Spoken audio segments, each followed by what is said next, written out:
bien, le entramos. El tema de hoy es arquitectura misional. Y como anticipé, tiene que ver con organizar la iglesia de tal manera que produzca los mejores resultados. Te digo algunas verdades del tema de introducción, a modo de introducción. La primera verdad es, esta analogía no me la inventé yo, se la inventó el apóstol Pablo. Viene de 1 Corintios. En 1 Corintios capítulo 3, versículo 10, dice que él es un perito arquitecto. Él está edificando la iglesia. Él pone estructuras para que la iglesia cumpla con su misión. Así que esto de arquitectura misional, aunque quizás nunca lo hayas escuchado y que probablemente la primera vez que lo escuchaste fue para este live, o quizás si ya leíste mi libro Liderazgo Generacional o estuviste en alguna de mis conferencias Liderazgo Generacional, estamos introduciendo esta idea, este concepto, pero no es mío, es del apóstol Pablo. Segunda afirmación de introducción es: tu iglesia ya tiene una arquitectura misional. Aunque nunca hayas escuchado el término, tu iglesia está estructurada de determinada manera para cumplir con la misión, o al menos una misión. Todos tenemos una misión. No necesariamente la misión que nos moviliza es la misión de Jesús. Hablo de eso en un ratito. Pero todos hacemos las cosas con ciertas aspiraciones, con ciertas metas, con ciertos objetivos. Y estructuramos los esfuerzos para poder lograr esas metas que nos hemos planteado. Así que todos tenemos una estructura organizacional. En otras palabras, una arquitectura misional, aunque nunca hayas escuchado el término. Ahora, ¿cómo es la mayoría de nuestras estructuras misionales? ¿O cómo es la arquitectura misional de la mayoría de nuestras iglesias? En la mayoría de los casos, la arquitectura de cómo organizamos los esfuerzos la hemos heredado de manera afectiva. Y eso no significa que es efectiva. Hago este juego de palabras porque muchas veces nuestra manera de organizar los esfuerzos de la iglesia simplemente tienen que ver con nuestros afectos. Tiene que ver con nuestros mentores, con nuestros pastores, con nuestra iglesia de la niñez. Tiene que ver con nuestra herencia.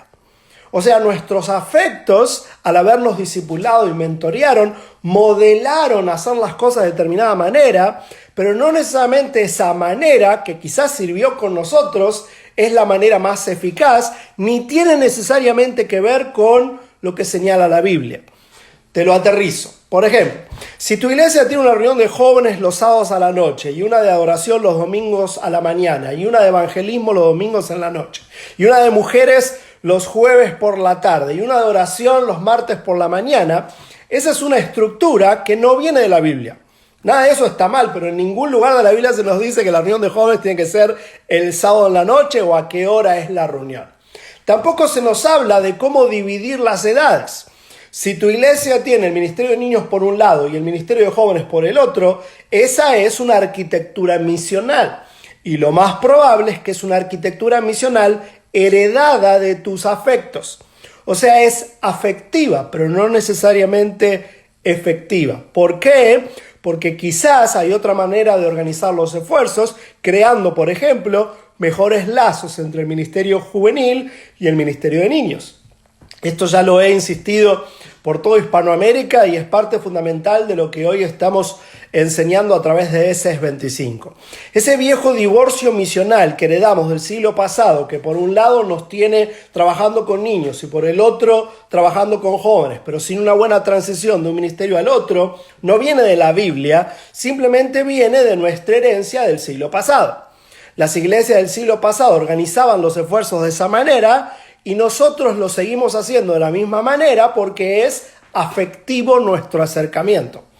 Y por eso elegí este tema, porque llegó la hora de que dejemos de ser solamente afectivos y pasemos a ser efectivos. O sea, organicemos los esfuerzos no de la misma manera que siempre se hizo hasta ahora porque así lo hicieron con nosotros, sino siendo inteligentes para cumplir con la misión. Y bueno, ahora sí avancemos. Y justamente dejemos en claro que ese debe ser nuestro punto de partida. O sea, tenemos que comenzar con el fin en mente.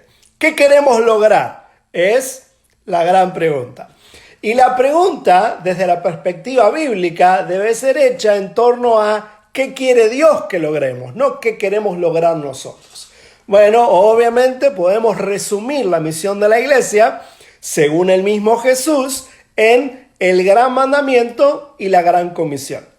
En cierta ocasión le preguntaron a Jesús, ok, Jesús, dices muchas cosas, hablas de muchos principios increíbles, haces milagros, pero ¿qué es lo más importante?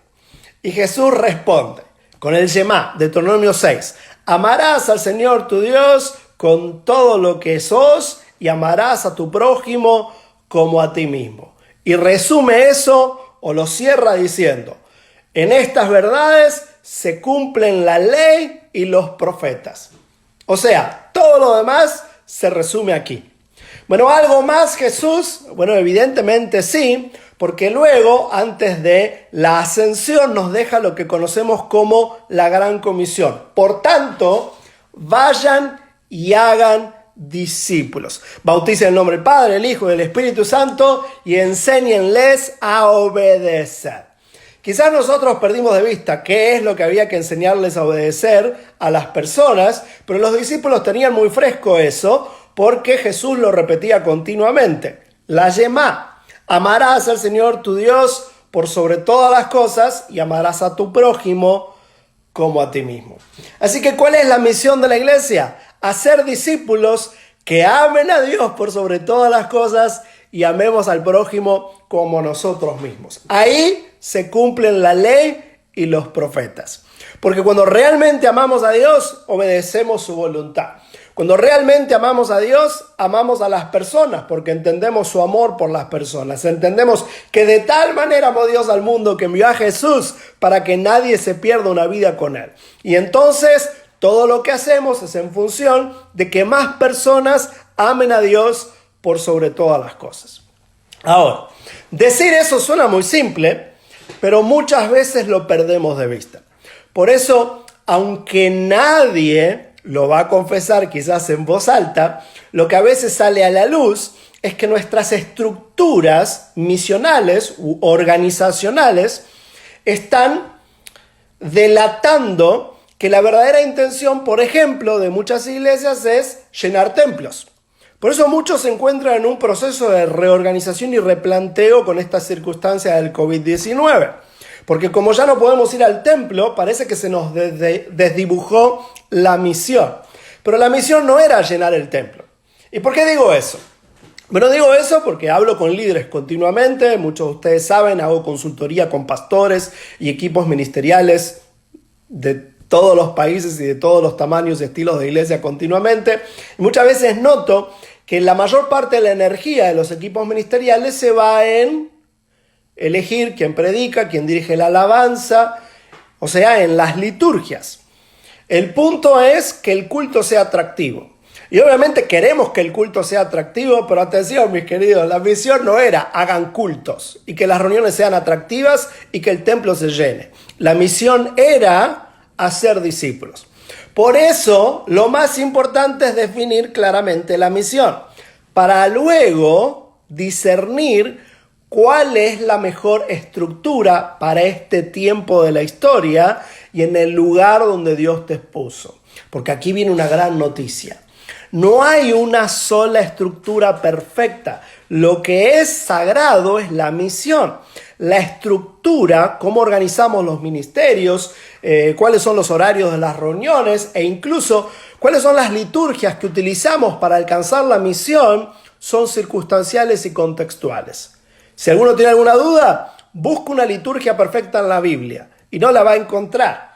Si alguno quiere decir, no, es que nuestra estructura es bíblica, va a encontrar serios problemas en tratar de defender eso con versículos, porque no hay versículos en la Biblia que digan a qué hora es el culto, cuál es el día de la reunión de jóvenes, cuál es el día de la reunión de mujeres, cuál es el horario ideal de reuniones, cuántas canciones hay que cantar, cuánto debe durar el sermón. Esas son costumbres, son tradiciones y son estrategias. Y la mayoría de ellas las heredamos afectivamente, o sea, de nuestros afectos, de nuestros mentores, de nuestros padres, nuestros pastores, y gloria a Dios por sus vidas, porque obviamente algo de eso funcionó, por eso estamos acá. Sin embargo, la pregunta que tenemos que hacernos es, ¿qué es lo efectivo hoy y ahora. Así que ya dejé en claro algunas cositas. Número uno, tu iglesia y tu ministerio tiene una arquitectura misional, tiene una manera de organizar los esfuerzos. La pregunta que debemos hacernos siempre es, mi manera de organizar los esfuerzos, de estructurar la estrategia de la iglesia para cumplir con la misión, ¿responde a la misión? Primera pregunta. Y la segunda ¿es eficaz? O sea, ¿lo estamos logrando o nos consolamos de que no lo logramos porque la misión es complicada? ¿Qué tal replantear nuestra arquitectura? Porque otra vez, tiene que ser efectiva y no necesariamente afectiva. Si es afectiva y efectiva, genial. Qué bueno que puedas hacer lo mismo que hicieron tus padres. Qué bueno poder hacer lo mismo que hicieron nuestros abuelos. Pero el punto es que sea efectiva para cumplir con la misión, no que sea afectiva con nuestros afectos. ¿Qué más tenemos que tomar en cuenta? Bueno, ya di la primera pauta. Comenzar con el fin en mente. Comenzar con el final, con la meta. ¿Qué quiero lograr? ¿Qué quiere Dios que logremos? Es la primera pregunta. Porque si tenemos eso desenfocado, lo que vamos a estar haciendo continuamente es imitar y tratando de cumplir con nuestras aspiraciones el lenguaje evangélico. O sea, vamos a contaminar lo que hace la iglesia con cuestiones humanas. Vamos a luchar por nuestra agenda en vez de por la agenda de Dios. Y la verdad es que no vamos a ser demasiado efectivos, aunque en términos humanos podamos llegar a tener algo de éxito. Aclaro eso un poquito. La otra vez algunos se choquearon con esta idea. No es lo mismo tener templos llenos que tener iglesias fuertes. Porque uno puede tener un templo lleno de un montón de gente que viene a ver a un artista, que quiere escuchar comedia, que viene por la música, o que viene para saldar su culpa, o porque el mensaje le anima a ser un emprendedor y ser exitoso. Todo eso no tiene nada de malo, pero eso no es sinónimo de que en la iglesia tenemos discípulos. De hecho, algunas iglesias en las últimas semanas estuvieron distinguiendo que quizás tenían mucha gente, pero muy pocos discípulos. ¿Cómo lo notaron?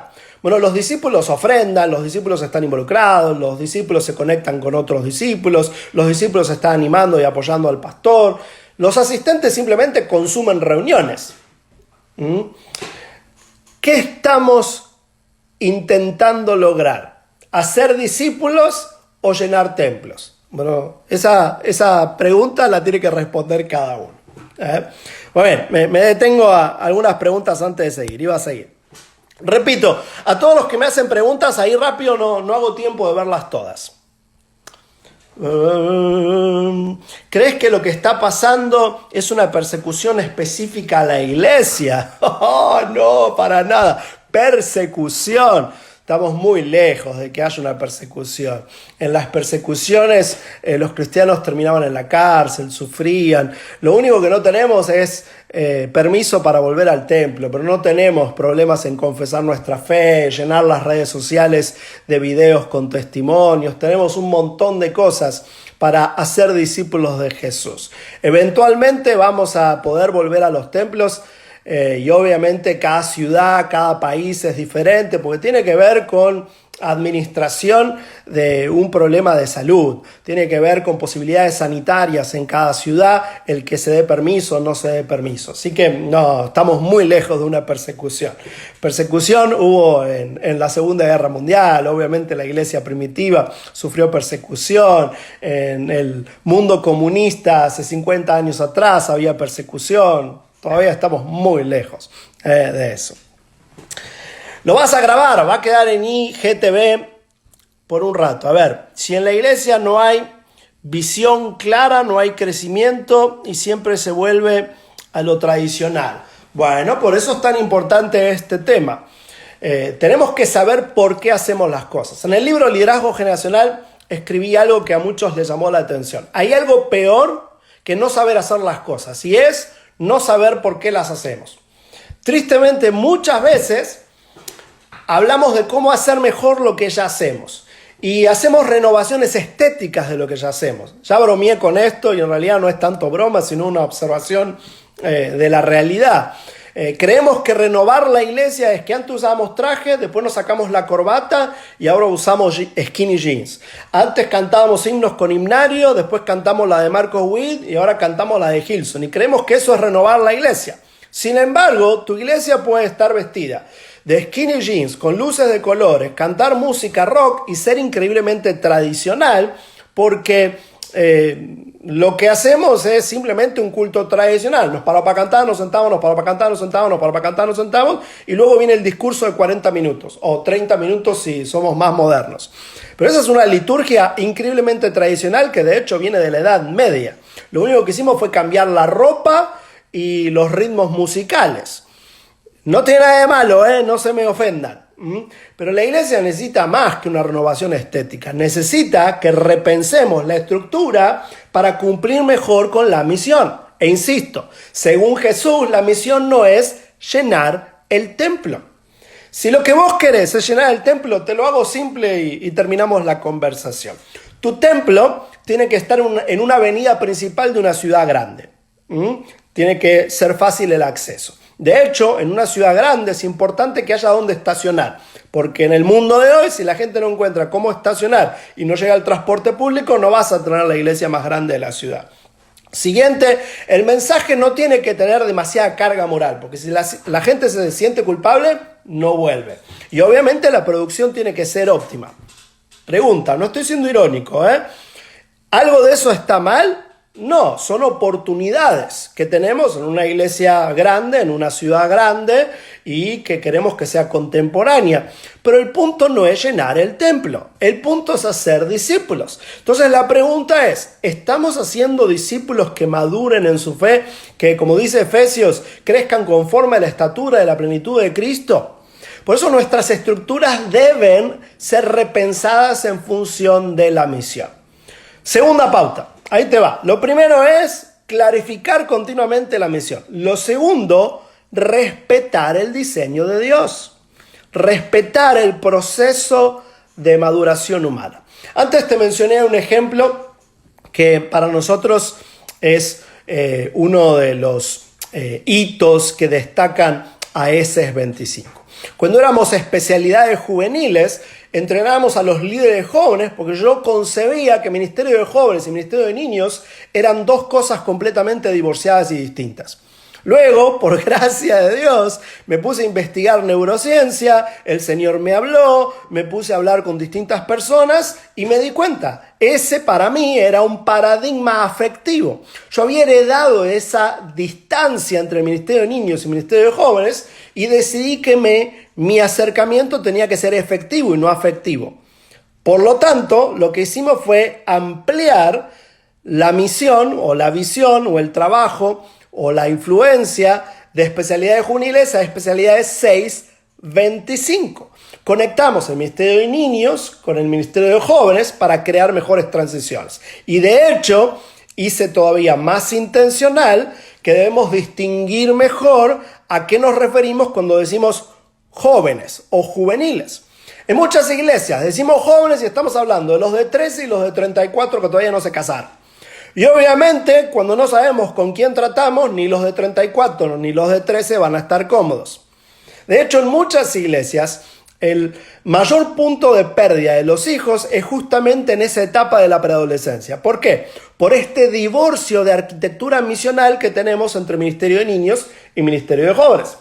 Los niños, hasta que tienen 12, tienen un programa para ellos. Pero a los 13, tienen que ir al Ministerio de Jóvenes. Y van y deben convivir con los universitarios, con los que ya se casaron, con los que se están por casar, con los que están desesperados por casarse, o con los del secundario, que ya están en otra etapa completamente distinta y con otro tipo de necesidades. Entonces, ¿qué es lo que estoy diciendo?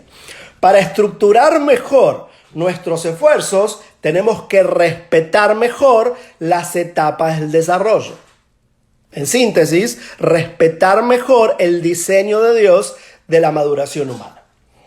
Ahí te soy bien clarito. Alguno de ustedes ya me ha visto en alguna conferencia hablar de esto y lo uso este ejemplo porque lo hace bien claro.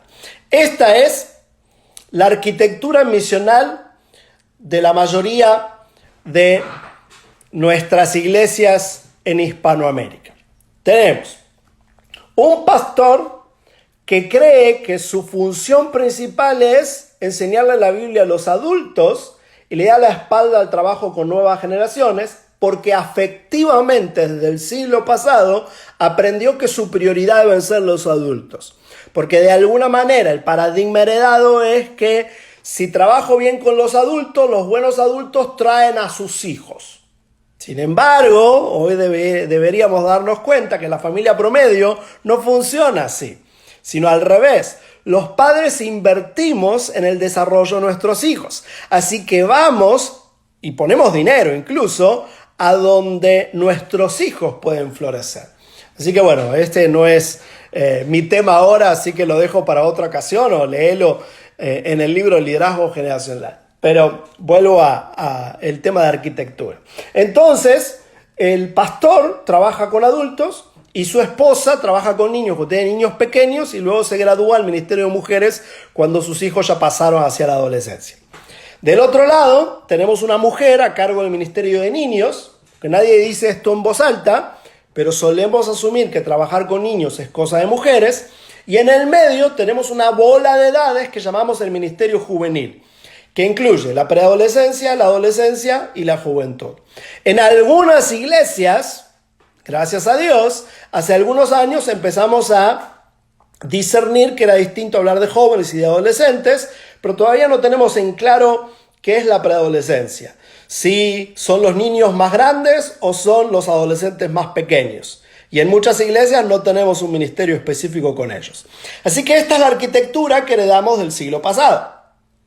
Ahora yo estoy proponiendo, con esta visión de liderazgo generacional, que aquí tengo el libro, podés leer de esto en este libro, que necesitamos cambiar de esto a esto.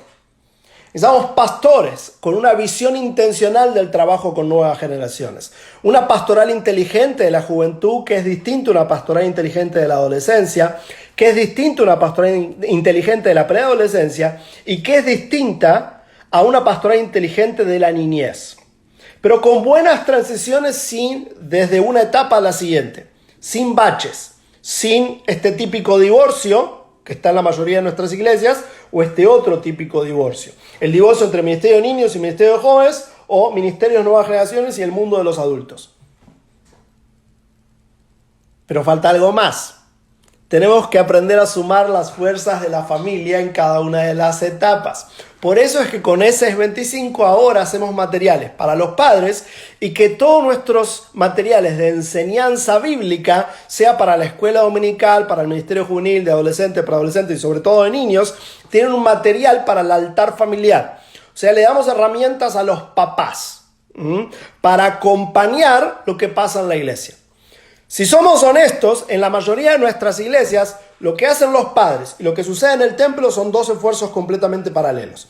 Si somos honestos, en la mayoría de nuestras iglesias, quienes trabajan con niños y quienes trabajan con jóvenes no dialogan entre sí ni hay una planificación de transiciones. Si somos honestos, en la mayoría de nuestras iglesias, los pastores generales creen que exclusivamente se tienen que ocupar de los adultos y piensan que trabajar con nuevas generaciones es jugar a la iglesia para un día llegar al ministerio en serio, que es el ministerio de adultos, porque si trabajo bien con los adultos, ellos van a traer a los hijos. Luego nos pegamos contra el techo, ¿por qué? Porque los líderes queremos que los padres traigan a los hijos y los padres cristianos quieren que los líderes hagamos algo para que los hijos quieran venir. Bueno, tenemos que replantear nuestra estructura misional, nuestra arquitectura misional, para enlazar mejor los esfuerzos, respetando cada etapa del desarrollo, para ser mucho más eficaces en la misión de hacer discípulos. De paso, no lo dije, pero la semana que viene comienzo un curso con el pastor Howard Andrejol de Guatemala que se llama Discipulado Online, que tiene que ver justamente con esto. Muy bien, otra palabra clave que di por ahí es transiciones. Pero antes de hablar de eso, déjenme ver otras preguntas. E insisto, veo un montón de preguntas y comentarios ahí, no llego a verlos todos. ¿Cómo organizas tu vida ministerial en propósito a un llamado? Bueno, lo primero es tener claro qué es lo que cree Dios y a partir de ahí construir en base a mis oportunidades. Y esta es la belleza de la contextualización o el principio de encarnación de Jesús.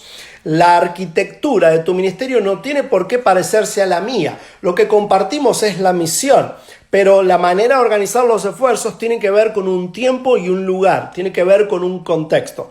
Así que Dios nos dio mucha libertad para hacer eso. ¿Cómo formar discípulos? A través de una relación. El discipulado no es un programa, es una relación con el foco de que la otra persona se parezca cada vez más a Jesús. Toma el curso, te va a encantar. Empieza la semana que viene en el Instituto ES25.com.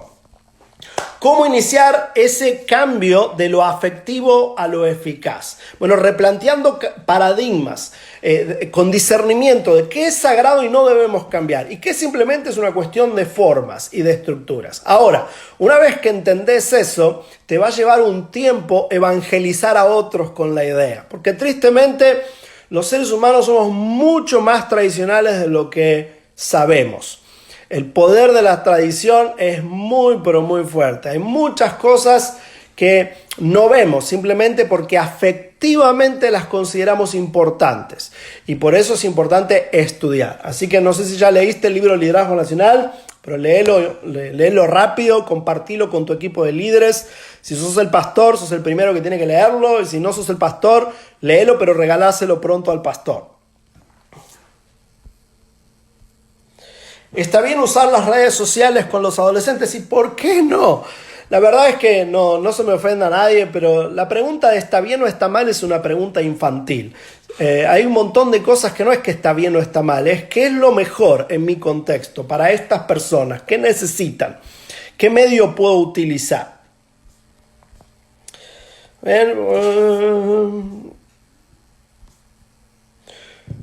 ¿Cómo puedo lograr la gran comisión por edades? Bueno, justamente tengo que partir de donde ellos están. Tengo que respetar mejor el diseño de Dios. Si trabajo con niños, no puedo tener las mismas expectativas que si trabajo con jóvenes. Si trabajo con adolescentes, debo entender cuáles son las necesidades propias de esta etapa. Por eso es que los mejores líderes, pero no en un sentido de popularidad o de elocuencia. Mejores líderes, en serio, son personas que estudian a su público, entienden con quién trabajan para cumplir con lo que Dios les ha encargado. Una más de acá dice: ¿crees que esta temporada extraordinaria redundará en cambio real de enfoque en las iglesias? La verdad es que no me atrevo a decir cuál va a ser el resultado, pero definitivamente tenemos una gran oportunidad. Fíjate que ni bien empezó a pasar esto, el planteo fue, la iglesia no es un lugar, el templo no es tan importante, la iglesia sigue trabajando. Bueno, eso fue un hallazgo para muchos. Otros sabían eso con claridad, muchos lo sabían, pero no lo terminaban de internalizar. En cambio ahora, a fuerzas lo internalizamos todos. ¿Cómo cumplir con ser la iglesia? Con cumplir con lo que Dios quiere, a pesar de que no necesariamente podemos ir al templo. Fíjate cómo antes alguno me preguntó, la iglesia está siendo perseguida, y en realidad los que andan comentando eso es simplemente porque no tenemos permiso de volver al templo el domingo en algunas ciudades. Eso no es persecución y eso no es tan grave. Obviamente deseo que volvamos pronto al templo, pero si no podemos cumplir con nuestra misión sin los templos, hay mucho para revisar, hay mucho que tenemos que reaprender. Muy bien, transiciones, dije. Entonces, repaso. Tenemos que comenzar clarificando la misión. La misión es sagrada, la estructura no. La estructura, la arquitectura para la misión tiene que ver con un tiempo, un contexto, un lugar. Porque si hubiera una sola manera de hacer iglesia o de hacer reuniones o de estructurar los esfuerzos, la Biblia sería clarita. Pero la Biblia no menciona el horario del culto, cuánto dura, cuál es el horario para las reuniones de jóvenes, cómo estructurar los esfuerzos. Lo que menciona es que tenemos que hacer discípulos. Y qué interesante que Jesús nos deje esa gran comisión justo en la ascensión. O sea, vayan y hagan discípulos. Y luego se fue. ¿Por qué? Porque nos dejó la misión, el Espíritu Santo y luego el canon bíblico. ¿Sí? Y esos son los elementos sagrados. La misión viene de la Biblia. El Espíritu Santo está dentro nuestro para guiarnos. Y a la vez tenemos la fuente autoritativa objetiva y no subjetiva para evaluar qué podemos y qué no podemos hacer, la palabra de Dios. Con esas 3 herramientas, lo siguiente es utilizar el cerebro. ¿Sí? ¿Cuál es el mejor horario en mi ciudad? No como lo hacían los misioneros. ¿Cuál es la mejor duración para mi reunión? Si cuánto dura no es algo bíblico. ¿Cuánto dura el sermón? ¿Cuánto dura la alabanza? ¿Cuántas canciones cantamos? El orden. Hace unos meses atrás, nada más, el año pasado, visité una iglesia de mi infancia. Y estaba en esa reunión por predicar y de repente me doy cuenta que yo ya había estado en esa reunión, pero 30 años antes.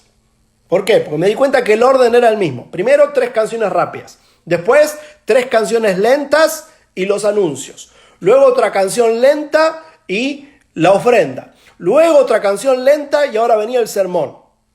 Por 30 años hacemos exactamente lo mismo adentro del templo y a la misma hora. ¿Por qué? Eso no es sagrado, mis hermanos. Lo sagrado es hacer discípulos que amen a Dios por sobre todas las cosas y que amen al prójimo como a sí mismos. La Biblia fue dada a nosotros para eso. El Espíritu Santo vino a nosotros para eso.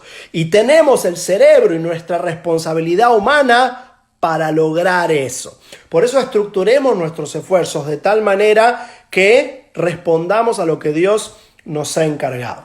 Dije que otra palabra clave era transiciones. A la hora de estructurar los esfuerzos, sobre todo en cuanto al trabajo con nuevas generaciones, es muy importante pensar en cómo hacemos las transiciones de una etapa a la siguiente. Si yo organizo el Ministerio de Nuevas Generaciones en niños, preadolescentes, adolescentes y jóvenes, porque esas son etapas neuronales que no tienen que ver con cultura, sino que tienen que ver con el diseño de Dios, tienen que ver con lo que está sucediendo en las neuronas en determinados momentos de la maduración humana, entonces tengo que pensar también, ¿cómo genero una transición fácil, limpia, simple y atractiva para quienes pasan de un ministerio al otro?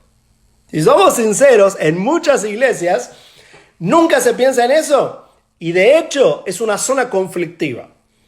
En un montón de ocasiones me he encontrado con que en muchas iglesias andan peleados, los de niños con los de adolescentes y los de adolescentes con los de jóvenes, porque no está claro en qué momento. Entonces el más grande que pasó, que no quiere ir al ministerio de jóvenes, el ministerio de jóvenes se le reclama de que es más aburrido y empezamos con un montón de tonterías simplemente por no tener en claro en qué momento alguien pasa de un ministerio al otro. ¿Cuál es la respuesta? Ahí te va.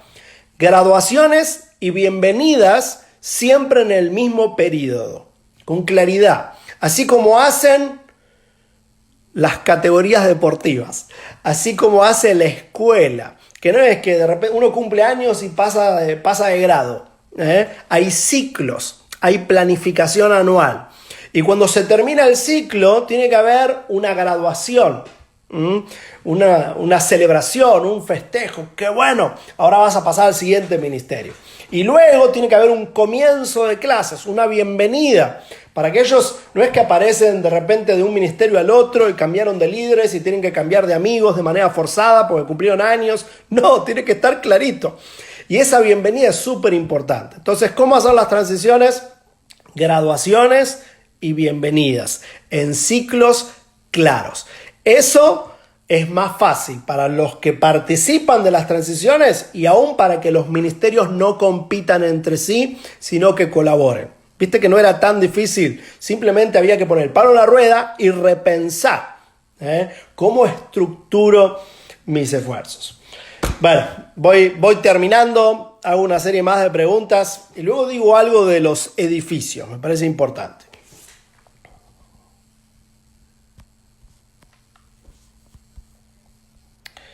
A ver, preguntitas por acá, dice, ¿cómo pasar de lo afectivo a lo efectivo? ¿Te gustó esa idea? Creo que ya respondí a esa pregunta. ¿Cuál sería la estructura sana del discipulado? Bueno, la estructura de la iglesia. El discipulado es una relación, es un proceso relacional con un foco determinado en que la persona se parezca más a Jesús. ¿Cómo organizar eso? Bueno, también obviamente podemos hablar de una arquitectura allí, podemos utilizar un programa, yo recomiendo que haya planes de estudio, por eso estoy trabajando en algunos materiales que tienen que ver con eso. De hecho, bueno, lo anticipo, en unos meses va a salir un material que estoy trabajando con el pastor David Novoa de Quito, Ecuador, que se va a llamar Proyecto Discipulado. Va a estar buenísimo porque hicimos un manual, bueno, lo estamos terminando de hacer para Ministerio de Niños, otro para Ministerio de Preadolescentes, otro para Ministerio de Adolescentes y otro para Ministerio de Jóvenes, para que haya una buena secuencia y no que sean todos esfuerzos desconectados. Una pregunta más por acá. ¿Crees que esa ya la respondí? Adecuar el sermón al gusto y tiempo de la congregación. ¿No será denigrar el mensaje? Bueno, comencemos al revés. No hay que denigrar el mensaje. Lo que hay que hacer es darlo de tal manera que un público determinado lo pueda asimilar. Vos le podés dar el mismo mensaje a los niños que a los adultos, pero vas a usar un lenguaje diferente. El mensaje es el mismo, pero tenés que adecuarlo a la madurez de la gente que te está escuchando. Así que no, adaptar a la gente el mensaje no es denigrarlo. Se puede denigrar sin adaptar y se puede adaptar denigrando. Son dos cosas diferentes. Siempre tenemos que ser fieles al mensaje, pero siempre tenemos que discernir a quién le estamos hablando y de qué manera esta persona puede asimilar este mensaje. Jesús hizo eso continuamente. De hecho, un mensaje muy obvio que tenemos, un ejemplo muy obvio que tenemos en el Nuevo Testamento es Hechos 17. El apóstol Pablo está en Grecia y utiliza un altar pagano para predicar al Señor. Usa el altar al Dios no conocido como conexión para que ese público pueda entender su mensaje. Así que, ¿podemos redimir elementos de la cultura? Claro que sí, lo hizo Pablo y lo hizo Jesús. No tengo tiempo ahora de entrarle a eso, pero todo el Nuevo Testamento hace redención cultural. Y nosotros tenemos que hacerlo también. Lo que no podemos adulterar es el mensaje, el cómo y el cuánto dura. Esa no es una estructura bíblica. En ningún lugar de la Biblia se dice que el mensaje debe ser un discurso de 40 minutos. Que tiene primero una introducción y luego un desarrollo y después un desafío final. Ese es un invento nuestro, que no es que está mal, pero eso no es lo sagrado. Muy bien, edificio. Muchos, con esto que está pasando, se han replanteado el rol del edificio y aún cómo es el edificio ideal. Ya que hablamos de arquitectura, pensé que tenemos que hablar del edificio. Obviamente en las próximas semanas vamos a encontrarnos en muchas ciudades, en la mayoría, con nuevos protocolos de seguridad. Por ejemplo, en muchas ciudades donde ya se puede volver a tener las reuniones en el templo, solamente podemos juntar el 25% de la cantidad de gente que estaba asignada al lugar. Y ojo con algo, eso no es nuevo. Probablemente en algunos rincones de América Latina no éramos muy conscientes de que los lugares públicos tienen un aforo asignado, que según los protocolos de seguridad de las ciudades hay un número máximo de personas para un espacio, incluso salidas, puntos suspensivos. Esto ya existía. Lo que se está haciendo ahora es que esos mismos estándares se están reduciendo al 25%. Probablemente luego vamos a movilizarnos al 50%. Bueno, todo esto nos tiene que ayudar a darnos cuenta que el edificio también puede colaborar o no con la misión que Dios nos dio. Por ejemplo, aquellos que tienen un templo, un edificio multiusos, que no tiene bancos agarrados al piso, en las próximas semanas van a tener mucho más fácil mover las sillas que andar moviendo los bancos agarrados al piso. Es una cuestión estructural muy simple, pero que puede ayudarnos o no. Hablando de edificios, la mayoría de los templos clásicos de América Latina son una explanada grande que llamamos santuario y atrás hay una salita de un lado del bautisterio y otra salita del otro lado del bautisterio. Una es para consejería y la otra es la oficina pastoral o una sala de clases, y en el medio está el bautisterio y hay un pequeño lobby de acceso, un hall. Bueno, si miramos, por ejemplo, la arquitectura del templo de Salomón, el lugar más grande no era el santuario, el lugar más grande era el lobby. Eran los atrios. ¿Por qué? Porque ahí se encontraba el pueblo. Sin embargo, la mayoría de nuestros templos no tienen lobby. Que ahora yo sé, no quiero frustrar a nadie, probablemente me estén mirando algunos pastores que dicen, bueno, yo ya heredé el templo así, ¿ahora qué voy a hacer? Me las tengo que arreglar. Está genial. Te la tenés que arreglar con el templo que ya tengas. Sin embargo, probablemente algunos de ustedes me están mirando y estén soñando con edificar un nuevo templo o estén visionando cómo reorganizar el templo que ya tienen. Insisto con la idea. El templo no es sagrado, lo que es sagrado es la misión. ¿Cuántos bancos tiene? ¿Cuántos asientos? ¿Cómo nos sentamos? Nada de eso es sagrado y tiene que ser pensado y repensado de cara a la misión. No quiero ser muy específico con este ejemplo, pero es un ejemplo que me perturba un poco. El año pasado se inauguró un templo de una iglesia muy importante en un país que amo mucho y resulta que este nuevo templo y auditorio tiene bancos agarrados al piso y se hizo en un lugar donde no hay aulas y luego se dieron cuenta cuando lo estaban inaugurando que para el Ministerio de Niños las familias tenían que caminar 2 cuadras para llegar a la zona de niños y dejar a los niños ahí mientras los adultos volvían al templo. Y que si había una emergencia tenían que correr por 2 cuadras. ¿Todo por qué? Para tener un auditorio más grande y más atractivo para las reuniones clásicas. Bueno, ese es un ejemplo de no pensar en la arquitectura misional, en no empezar desde la misión, sino nuestras aspiraciones afectivas. ¿Qué templo te impresionó? Bueno, voy y lo hago. Bueno, no. ¿Qué importa qué templos hay en otro lado? Porque no hay un templo sagrado. De hecho, el templo de Salomón, en el primer momento que se empieza a destruir, es cuando Jesús rasga el velo del lugar santísimo, dejando en claro que el punto no era ir al templo, que de paso los hebreos iban una vez al año, luego se juntaban en sinagogas. Las sinagogas eran centros culturales donde se discutía de todo un poco. Y cuando iban al templo pasaban más tiempo en los atrios que en el santuario. ¿Tiene lobby tu iglesia? ¿Tiene un lugar para que la gente se mire la cara y no la nuca? ¿Para que converse y no simplemente para que escuche a alguien hablarles de un escenario? Bueno, si todo está montado desde el escenario y que la gente solamente mire, esa arquitectura no está ayudando a la misión. Bueno, voy a ir terminando. Sé que a muchos los he dejado intrigados, así que les recomiendo 2 cosas. Una es, lean el libro Liderazgo Generacional Urgente. Lo conseguís en tu teléfono, en tu iPad, en cualquier dispositivo, en iTunes, en Kindle y en Google Play.